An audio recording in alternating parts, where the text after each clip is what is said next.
guys, perkenalkan nama aku Jessica, aku mewakili kelompok 7. Kali ini kelompok kami akan memperkenalkan seseorang ke kalian. Siapa sih seseorang ini? Nah, orang ini adalah wanita muda yang usianya 26 tahun namun sudah sukses menjalankan bisnisnya. Dan gak tanggung-tanggung lagi bisnisnya ini di dunia kesehatan. Ia mengawali karirnya pada saat ia berusia 22 tahun. Di usianya muda itu, ia ternyata sudah memiliki empati yang sangat besar. Bermula dari sebuah empati, ia melihat sebuah peluang usaha dan tanpa ragu ia memulai membuka usaha ini. Apa sih usahanya? Usahanya yaitu membuat sebuah klinik di daerah Bekasi, dan usahanya ini didukung dari banyak pihak dan salah satunya didukung oleh rumah sakit yang dimiliki oleh keluarganya. Tanpa basa-basi lagi, langsung aja kita lihat siapa dia dan seperti apa bisnisnya. Ini dia Meliana Isabella Kuari.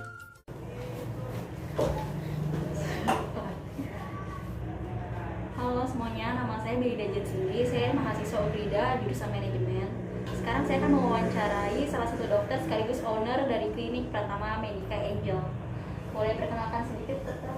Oke, nama saya Dr. Meliana Maria Isabella Kuari. Usia saya sekarang sudah 26 tahun. Saya juga kebetulan sama dengan Dek Belinda, lulusan UGRIDA. Baru sekitar 2018 lulusannya. Kemudian ya untuk usaha ini sendiri, klinik Angel Medica ini sendiri juga dia berdiri kurang lebih sekitar tahun 2016. Gitu. Kalau boleh tahu proses mendirikan bisnisnya tuh gimana sih? Nah, untuk prosesnya, ribet ya. Untuk mendirikan suatu klinik dari awal hingga seperti sekarang, nggak terhitung berkembangnya ya. Ini hanya proses mendirikan, mempertahankan juga. Mendirikannya ini butuh waktu yang cukup lama, kurang lebih 6 bulanan sampai setahun. 6 bulanan itu kita agak kebut, karena ini kita mengurus masalah perizinan. Berarti kan perizinan udah harus ada bermacam-macam sertifikat tanah, sertifikat bangunan, belum lagi kita harus urus izinnya. Otomatis ke dinas kesehatan juga penting, ke dinas lingkungan itu juga harus, karena kan semua ada dokumennya, kita harus tanda tangan. Kemudian sampai kita juga ngurus di tetangga sebelah kanan kiri, persetujuan untuk membangun klinik itu juga harus ada. Nah, selain itu, kalau sudah semua perizinan kita buat, di dalam perizinan itu pun sendiri atau di dalam berkas-berkas yang akan dikumpulkan selama mau membuat klinik, itu juga harus kita membuat profil klinik. Misalnya struktur organisasinya juga kita buat, siapa sih ownernya, terus siapa sih penanggung jawab, misalnya dokter penunjuk siapa, dokter Dika, dokter umum, terus berapa anggotanya, kerjanya apa anggotanya, tugas-tugasnya apa, jabatannya apa, itu juga harus dilampirkan. Terutama visi dan misi juga organisasi itu semua harus dilampirkan. Nah, tidak lupa juga apa sih orang-orangnya, sumber daya manusianya yang diperlukan selama untuk mendirikan klinik juga perlu. Salah satunya kan kita butuh tenaga medis, baik itu dokter umum atau dokter gigi. Ya, terus perawat juga atau bidan kita butuh, apotekernya juga kita butuh, dan beberapa sumber daya manusia penunjang lainnya, misalnya cleaning service, administrasi, satpam, sebagai macamnya kita harus butuh, dan semua itu harus dilampirkan selama proses untuk mendirikan atau membuat perizinan di klinik. Sama juga kita di klinik, selain kita menyajikan pelayanan dokter, kita juga pasti harus obat-obatan, menyediakan obat-obatan, baik itu kalau BPJS kan gratis ya, untuk umumnya pasti bayar, kita harus sedia semua. Kemudian ya sekarang karena ini kita kerjasama juga sama BPJS yang tadi. Berarti kalau kerjasama dengan BPJS, apakah langsung nih mendirikan klinik langsung berbarengan dengan BPJS? Tidak. Pasti ini kita ada space-nya, jaraknya, karena setelah mendirikan kliniknya berjalan, kita sambil mengurus BPJS. Karena untuk sistem kerjasama dengan BPJS kita harus membuat perizinan lagi, ada dokumen-dokumen tertentu yang harus disediakan dari kita untuk mengajukan ke BPJS, dan BPJS pun tidak serta-merta langsung ACC. Dan kita mengajukan langsung ACC tidak. Jadi mereka akan datang dulu nih di klinik kita, layak atau tidak sih kita kerjasama dengan mereka. Kalau mereka sudah tentukan kita layak kerjasama, udah dievaluasi nih klinik, layak kok untuk kerjasama, nah kita akan disuruh menandatangani perjanjian. Perjanjiannya itu pun dia berisi juga beberapa, misalnya perjanjian secara finansial, berapa sih yang kita akan dikasih, karena kan nanti kita sistemnya di sini per kapitasi. Maksudnya per kapitasi itu nanti ada per pasien berapa. Misalnya kalau untuk kita sekarang sini per pasien 10.000. Kita di sini pasien yang mendaftar di vaskesnya kita itu sekitar ada 1.500. Berarti kita bisa sebulan untuk dapat dari BPJS itu sekitar 15 jutaan. Itu di luar nanti dengan pasien-pasien umum yang datang lain. Itu bisa jadi pendapatan tambahan gitu. Kan sekarang lagi COVID nih dok. Tantangan yang dihadapin apa sih? Wah, waktu awal-awal COVID kalau nggak salah tahun 2020 itu wah benar-benar pasien tuh berkurang sekali. Bahkan untuk pasien BPJS pun yang istilahnya gratis ya, dan bisa ada asuransi lah istilahnya kayak gitu BPJS itu. Nah itu pun berkurang. Apalagi pasien umum yang datang untuk bayar, karena kebanyakan mereka pasti takut untuk rumah sakit, untuk fasilitas kesehatan. Dengar namanya rumah sakit aja pasti udah terbayang-bayang COVID-nya di mereka. Maka mereka mengusahakan itu nggak datang ke rumah sakit atau klinik. Mereka lebih banyak menggunakan teknologi kalau nggak salah yang seperti Halodoc, Dokter yang seperti itu. Setahu saya waktu awal-awal COVID. Nah kalau misalnya pas kita awal-awal COVID itu pasien berkurang, terutama pasien umum maupun pasien BPJS, otomatis kita pendapatannya juga berkurang dong. Nah pendapatan berkurang ini kita berimbas ke pegawai, kita kurangi yang tadinya misalnya dokternya 3, 4, kita ubah jadi cuma 2. Nah akhirnya bidan perawatnya bisa 3, dulu kita jadi 1, 2 bahkan waktu itu 2 atau 1 gitu waktu awal-awal ya. Karena memang kita nggak bisa membayar waktu itu payah banget sekitar pertengahan 2020. Nah namun seiring waktu itu memang kita pelan-pelan sih promosi, kita juga ada lakukan promosi, memang pelan-pelan untuk naiknya, nggak gampang itu. Waktu itu pun banyak juga secara kita banyak jadinya mengutang gitu, meminjam untuk secara finansial. Ya gitu waktu dulu gitu. Awal-awal pas bangun klinik ini dok, strateginya apa sih yang dipakai gitu? Oke, untuk strateginya biasanya ini pasti pas pertama kali bangun klinik itu kan otomatis sepi ya. Kalau ada yang berobat 1 orang dalam 1 hari pun ya syukur banget, alhamdulillah istilahnya seperti itu. Ya strateginya salah satunya kita mencoba ada marketing, mempromosikan. Misalnya kita bikin flyer, terus kita bagikan. Dulu ada Car Free Day, masih ada hari Minggu. Jadi kita sekalian tuh Car Free Day kita bagi-bagikan brosur, flyer. Terus kadang-kadang kita bikin baksos, bakti sosial. Nah, sekaligus kita promosi di sana. Misalnya karena kita kan udah bekerja sama dengan BPJS, kalau pindah vaskes jadi lebih mudah. Nah, terus kita juga karena di sini kan dekat-dekat dengan perumahan. Jadi kita kebanyakan itu bekerja sama dengan RT RW di sini. Siapa sih warga di sini misalnya yang belum masuk vaskes? Nah, kita bisa mengajukan di sini RT RW-nya. Kita masukin, jadi kita punya member di sini lah istilahnya, member BPJS-nya di sini. Nah, otomatis juga kalau misalnya sebelum itu sih yang kita kebanyakan ya, selama kita berkembang ini ya. Dan satu lagi kita ini fasilitas baru sih, baru muncul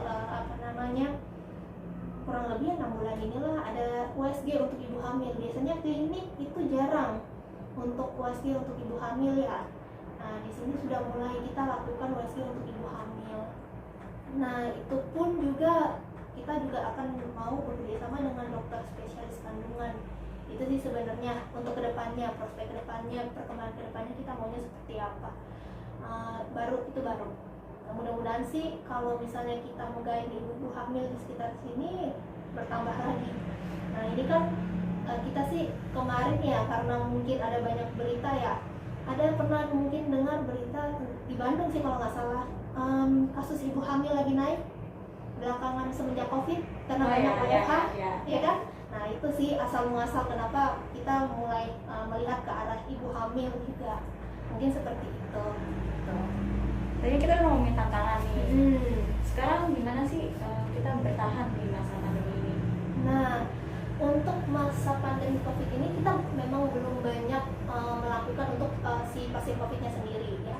Cuman memang ada kita buat program, jadi ini untuk swab test, sebenarnya swab test antigen, tapi ini swab test antigen sudah free dengan konsultasi, terus dengan free juga injeksi untuk vitamin C untuk 1 kali aja, 1 kali per kali promosi itu, per kali datang maksudnya ya, untuk melakukan swab testnya itu. Nah, selain itu juga kita juga selama pandemi COVID ini mungkin lebih banyak ke arah home care ya.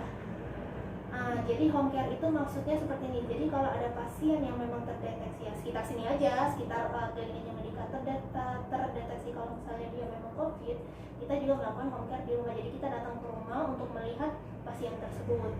Perlukah obat, ada atau ada gejala-gejala tambahan lain.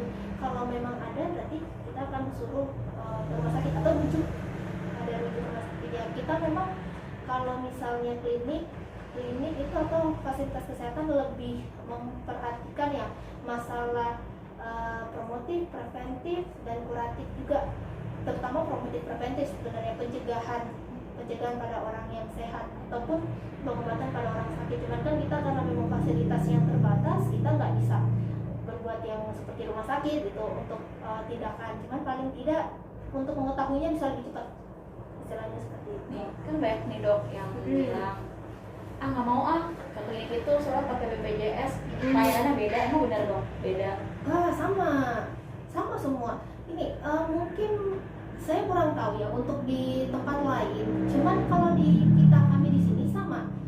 Misalnya pasien BPJS pun masalah nomor antrian lah, duluan siapa. Masalah pasien BPJS kalau memang dia datang lebih awal, nomor 1 ya dia duluan masuk. Tidak ada tuh pasien umum yang duluan walaupun dia datang terakhir, nomor 5 atau duluan. Enggak, semua sama. Untuk obat-obatan pun kami di sini sama semua. Jadi apa yang dipakai pasien BPJS itu pula yang kita kasih di pasien umum. Tapi ya bedanya membayar aja kalau pasien umumnya. Dan memang tidak ada perbedaan untuk mau obat paten ataupun obat generik, karena di sini kami kebanyakan untuk sedianya memang obat generik, dan memang paten sama generik sama kok isinya. Cuman memang hanya mereknya aja, tergantung perusahaan dagang obatnya aja. Efek sama semua. Boleh gak sih dok kasih pesan gitu buat orang-orang yang masih bandel nggak pakai masker gitu, yang nggak percaya masker tuh udah masker nggak guna kok gitu. Nah ini kalau untuk masker tergantung cara kita pakai. Masker itu sebenarnya berguna banget. Saya nggak bukan paling nggak suka sih, maksudnya saya paling menentang itu orang-orang yang bilang masker itu tidak berguna. Itu masker berguna banget asal kita pakainya itu dengan benar. Masker itu tidak boleh longgar.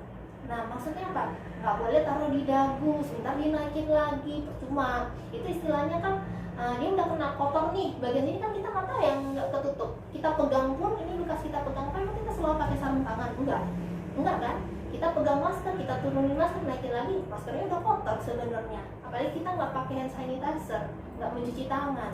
Terus kita ngobrol sama teman, misalnya ngobrol sama teman, kita kan nggak tahu teman itu nggak setiap hari di swab kan.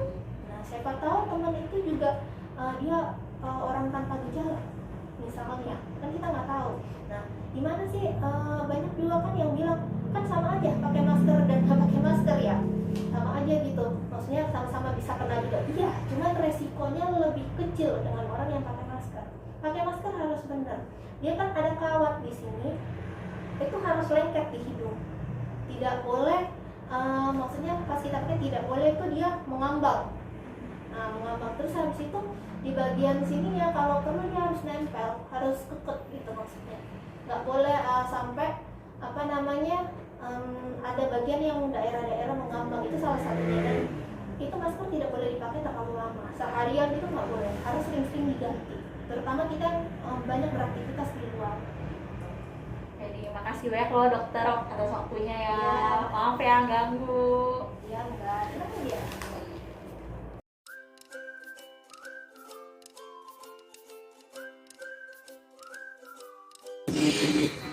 Ya klinik aja Medika, Jakartanya mungkin nggak terlalu kelihatan, agak gelap karena kan udah malam juga. Nah ini pajangan untuk dokternya di sini, prakteknya kapan, kita kapan ini ya. Nah untuk masuk sebenarnya kan tadi udah cuci tangan ya kita, ngapain ya? Nah, pasien cuci tangan di sebelah kanan, kemudian jangan lupa pakai hand sanitizer. Nah nanti kalaupun mau masuk ke poin ya. tangannya aku kamu pasti akan lepas sendal dulu, nggak boleh masuk ke sendal. Oke, anggapan kita udah lepas sendal ya.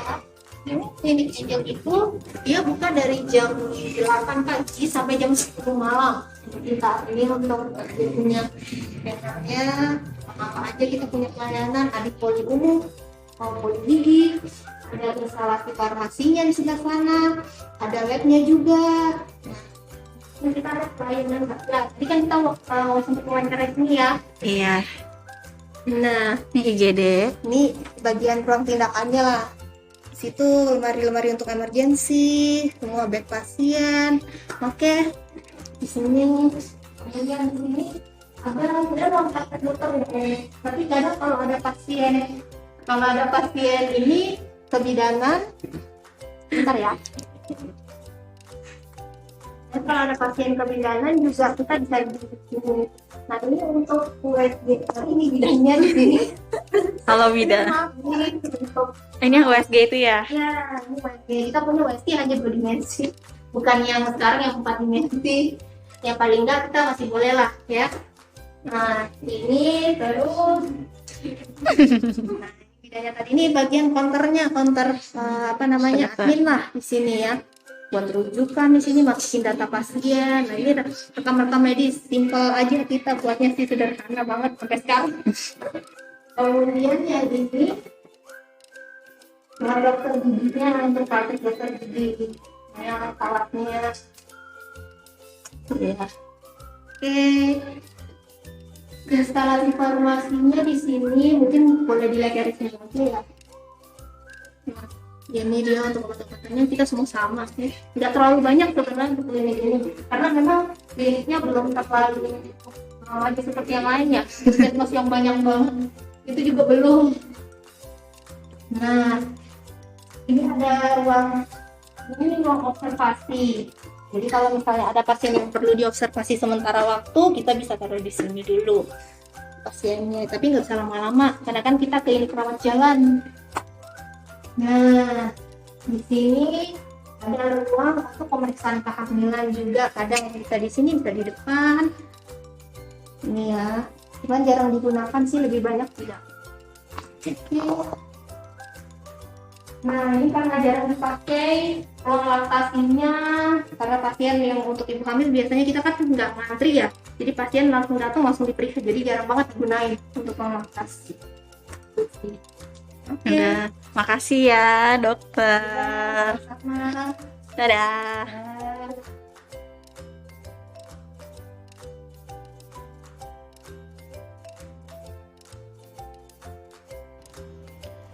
Terima kasih Dokter Meliani udah menyempatkan waktunya agar bisa diwawancara. Wah, kita belajar banyak nih dari Dokter Meliani dalam video ini. Nah, teman-teman penasaran gak sih siapa narasumber-narasumber kita selanjutnya? Jangan lupa di like ya dan di subscribe. Tungguin video dari kita. Bye-bye.